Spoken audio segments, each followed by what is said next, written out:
Hello, and welcome to the latest Hail Hail History podcast. Brendan Rodgers is about to take his Celtic side to Sligo for a mid-season friendly against local side Sligo Rovers. In many ways, Sligo is a spiritual home for Celtic, the birthplace of many people that have shaped the boys' history. This will not be the boys' first trip across the Irish Sea to play Sligo Rovers. In July 1975, the Celts faced Rovers in a pre-season friendly, which ended in a simple 6-1 victory for the boys, including 4 goals from Bobby Lennox. Like the upcoming game, this match was played at the showgrounds, watched by 7,000 fans. The Sligo team had one player of particular interest to the Celts. Brendan Tully was nephew of legendary Celtic player Charlie Tully. Although Jock Stein was the boys' manager, he was unable to make this trip, having been seriously injured in a car crash earlier that same month. This incident would keep Stein out of the Celtic dugout for the 1975-76 season. In his place was a man well known in the Sligo area, Sean Fallon, famously nicknamed the Iron Man. Fallon was born in Sligo, and it was here that he first became involved in sport. It wasn't just football where he excelled, swimming and Gaelic football were also places where he showed off his skills. Football though became his priority, and he played for the boys 254 times, appearing in defence and attack depending on requirements. He was part of the memorable club moments, such as beating Rangers 7-1 in the 1957 League Cup final, or scoring the winner in the 1954 Scottish Cup final.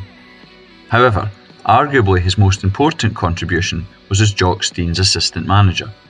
He was by Stein's side throughout his time in charge, not least when the boys celebrated in Lisbon in 1967, and in fact, he was acting boss as Stein recovered from the car crash.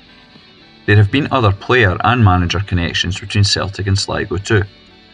In terms of historical importance, after Sean Fallon, the most notable other Celt is maybe Charlie Gorovin. He was born in Sligo and later moved to Glasgow, playing for Govan Whitefield. From there, he became a Celtic player and appeared in the first ever Celtic game, a 5-2 win over Rangers in 1888. As well as appearing in the boys' first competitive match, a 1-1 draw with Abercorn in the 1888 Glasgow Exhibition Cup. Another example is Willie McStay. He was a well-known hoops player in the 1980s and comes from a famous Celtic family across different generations. McStay spent 2 years in the 1990s as Sligo manager. Some players have also appeared for both Sligo Rovers and Celtic, albeit not all of them have actually reached the boys' first team. The most notable of these is of course Sean Fallon, but there have been others too. This includes Declan Doyle, Pat McCluskey, and most recently Johnny Kenny, who is still a Celt, although currently on loan at Shamrock Rovers.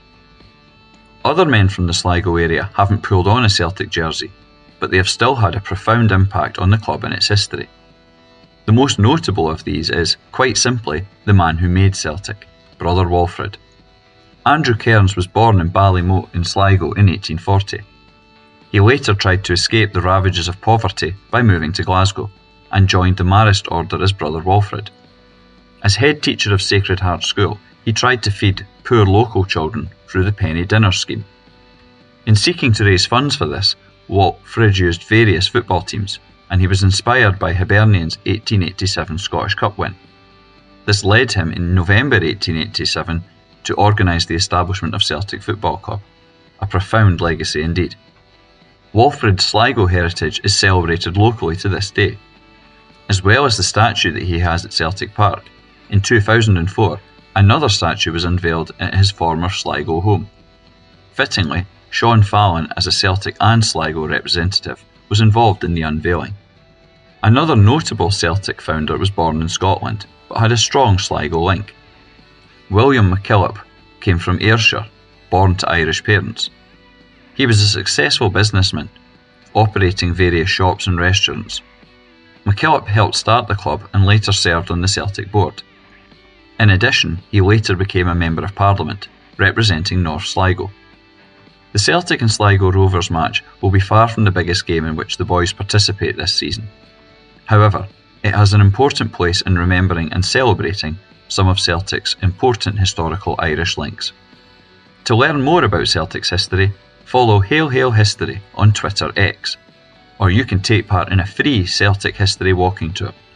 Visit celticwalkingtours.wordpress.com for more details.